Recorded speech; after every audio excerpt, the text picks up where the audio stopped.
You have never been on this show. That's true. And I know we have asked you before. Well, I didn't know you did this. Tim Conway had a way of making Johnny Carson completely break, using that "I don't even want to be here" style of comedy. These are some of Tim Conway's funniest moments on Johnny Carson. I didn't know you did this. At the end of this month, we have an anniversary show coming up. We're starting our 16th year. Mm-hmm. You have never been on this show. That's true. And I know we have asked you before. Well, I didn't know you did this. Conway plays it as if being on The Tonight Show is just some odd little side activity Johnny never bothered to bring up, delivering it with complete sincerity and calm politeness. Tim and Carol Burnett jokes. You guys are talking about Hollywood. How come I wasn't invited to the Hollywood party last night? I've never actually been to a Hollywood party. I've been to a couple at your house. Well, they're not Hollywood parties. They're kiddie birthday parties. I went to one, Steve Lawrence and Edie Gourmet's anniversary. Were you at that? No, I wasn't invited. I wasn't invited to that either. Gee, that's the only one I've been. And I had my car stolen. You and Steve and Edie, or were there other? No, there were other people. The whole room full of people. I pulled up, and a guy in a red jacket said, "Can I take your car?" And I said, "Yeah." And I said, "Do I need a ticket?" And he said, "No, I don't think so." And that's the last I saw of him or my car. Tim and Carol slip right back into their familiar rhythm almost instantly, building momentum naturally without any need for a formal setup. Father of 6 family material. I love I am the best father in the Valley. I hear that. Yeah, I really am. I live for my kids. I really do. I didn't care too much for the early years. But I got right in there, boy. I went through the diaper thing in the toilet there and everything. And, and putting them in the can? Yeah. I was real close with a Roto-Rooter man for about, 4 or 5 years there. No, but I grew up with them because in this business, you have a lot of time during the summer and everything, and they're very fond of me, I think. I hope. Yeah. Because when I go to the old actors' home, I want them to come out on Sunday and. Don't we all? Yeah. Do something. Put you out there in the sun, put a little blanket around you. Yeah, that's good. He describes having a large family with the quiet, resigned tone of someone who knows he's never winning an argument at home. How have I never been on here before? I just figured, and I never asked you, so I figured whenever I came over the house, you just wanted people in the business coming over there eating and running films and things. So but they mentioned it the other day that this is what you do. This is what I do for a living. Nice. Yeah, got a band and everything. It's really good. It's dynamite, really. Hey, congratulations. For what? Tim treats his first Tonight Show appearance like it somehow slipped past him, turning it into a joke about his own career and acting as if he missed the most obvious milestone. Conway has nothing to talk about. Able to sit and we're professionals. You've been in the business a long time. Sit and just rap without all of this silliness.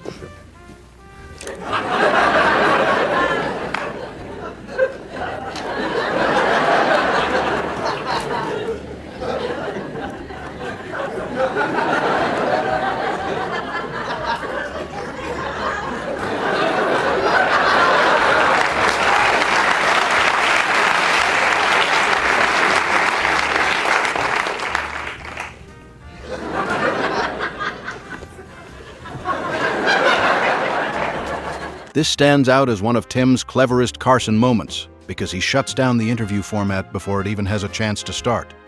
Tim's car gets stolen.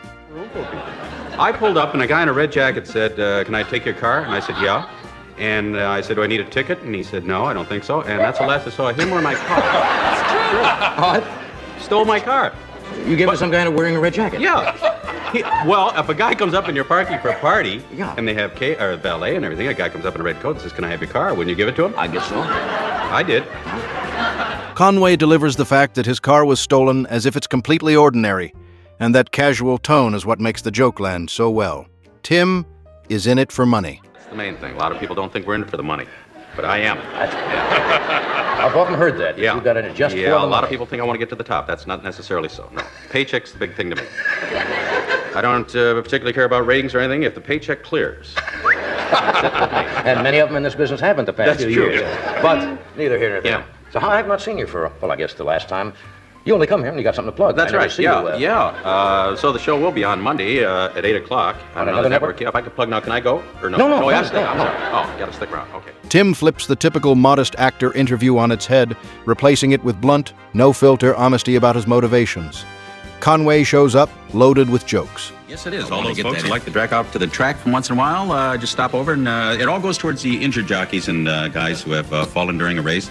And a lot of them particularly have. off my horses, too, might I add. So I kind of feel obligated, actually, to be there. That's a very funny idea. Isn't it, though? It's a funny idea. I got that in the shower this morning. That was my son. Was that your son doing Yeah. the echo? Yeah, Tim Jr. That's very funny. Yeah, he's doing very well in the business. Actually, he'll probably be retired next year. He came in the other day and said, I had this meeting with Aaron Spelling, and we talked for about an hour and a half. I've been trying to see Aaron Spelling for about 4 years. This 1987 appearance ended up drawing some of the highest ratings in the show's history, largely because of the material Conway delivered that night. The stand-up one-liner set, On a regular airline at $5.85 to go to Florida. My wife found me this particular airline's, Econo Airlines, and I went to Miami for $4, which I thought was a deal at first until I actually got into it. Now, the first thing they do is put you on standby. There were 37 seats, and there were 1,100 people. Now, there are couples actually, that I met in standby who met each other, got married, and actually had children while they were still in standby. this segment shows Tim demonstrating that he can land laughs with tight, concise jokes just as effectively as with longer, drawn-out stories. Introducing Dunk Dorf. I set myself up, and if you just pass me that ball, and then I just give her like that. Well, you came on here one night, you did a weightlifter as Mr. Dorf. Right. And then you did a jockey. Right. An elf? At Elf. This has become my life. Yeah. Yes. Instead of jumping straight into a big payoff, the appearance stretches the moment by having Conway slowly construct Dunk's fake credibility step by step, letting the humor build naturally. And we were at Harvey Korman's birthday party, and I said, I think it might be funny if you come in and play A basketball player in the NBA. Well, see how wrong you were. Well, I thought it was good. What do you know about comedy? No, it was. thought that Yeah, was thank you very funny. much. See, by golly. I'll come up with these things. Yeah, hang around. How'd you Bobby. come up with a character? I never saw you do this character on the Carol Burnett show. No, that's true. I guess I had a show of my own, and Harvey did it with me one time when it was a takeoff on Fantasy Island, and I was boss the plane. And from that, then this golf thing that we did, I went out and buried myself all over a golf course, which was a lot of fun. Actually, the tractors were running over me and everything. It was a wonderful time. But you actually had to go out and dig little Yeah, dig little holes. Now, the golf course did not know that. See. Tim and Carol Burnett sketch. shows this summer. You got Tim with you. Oh, and gosh. a lot of the people. It happened it's nuts. Right. I said goodbye a year and a half ago, and that's it. One door closes, another opens. We must all go on to other things. I lied. You lied. I lied. Tim and Carol never stay in a normal interview rhythm for long. One introduces a simple idea, and the other instantly twists it into something more unusual, pushing the moment in a new direction. Having dinner, Joe and I, and Conway, and a couple other people, and we were talking, as is our wont, occasionally about, gee, wouldn't it be fun if we could do a sketch on such and such, but we didn't have the show anymore. And there was a pause, and Joe said, let's do a summer show. Click. So we called up various people, and ABC said yes, and we go on next week. I think that's super. What I want to do is, if it works, is do 4 shows every summer, like a class reunion. I And it know, would be, why would it work? And get the whole gang back together, as many as we can. And it was just wonderful. A lot of people cancel vacations and postpone guess stuff. super. And Looking forward to it. we've already done 2. We're halfway through the season. The one-word answer interview.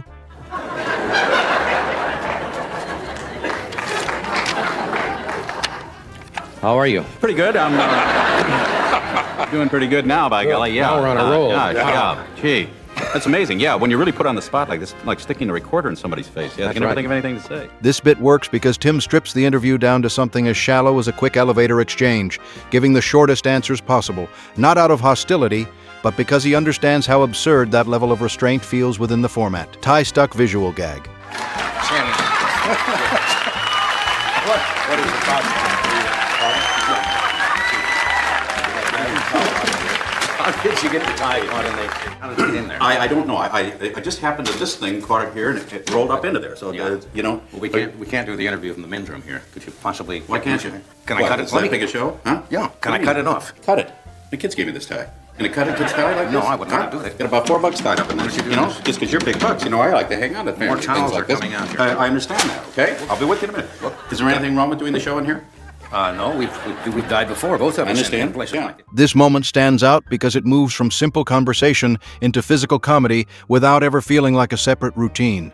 Tim takes a minor situation and treats it like a full crisis, but keeps it controlled so the visual stays sharp instead of turning exaggerated or sloppy. You're a silly person. Yeah, sorry about being late. I really am. I hope I didn't hold you up. You know, I didn't know. Did you know they were going to do sound effects? No, I didn't. And some pretty authentic ones. too, Yes, might they I certainly add. were. Yeah. Let me Gee, help I'm, you, let me help oh, yeah, I'm kind of fortunate I didn't get it in the toilet. Been, oh, I'm sorry to see that. Great, okay. Was that yeah. really one of your favorite times? Yeah, this is kids gave me this, but don't worry about it. No, You we know. could show. Instead, he treats the inconvenience as if it truly deserves attention, and that seriousness becomes the reason the moment works. The transition from conversation into physical comedy happens naturally, without feeling like a separate routine or forced shift. What starts as something small turns into a full predicament as he builds it up and makes it feel like a genuine crisis. At the same time, he shows restraint, never pushing the moment too far, which keeps the visual from becoming exaggerated or overly cartoonish. By approaching the situation with complete sincerity, he makes the image funnier rather than bigger. The detail of the tie getting stuck rounds the entire bit, giving the physical comedy something specific to revolve around, while still maintaining the flow of the scene without breaking it into a separate act. What was your favorite Tim Conway moment? If you enjoyed the video, don't forget to follow us and leave a like for more videos like this.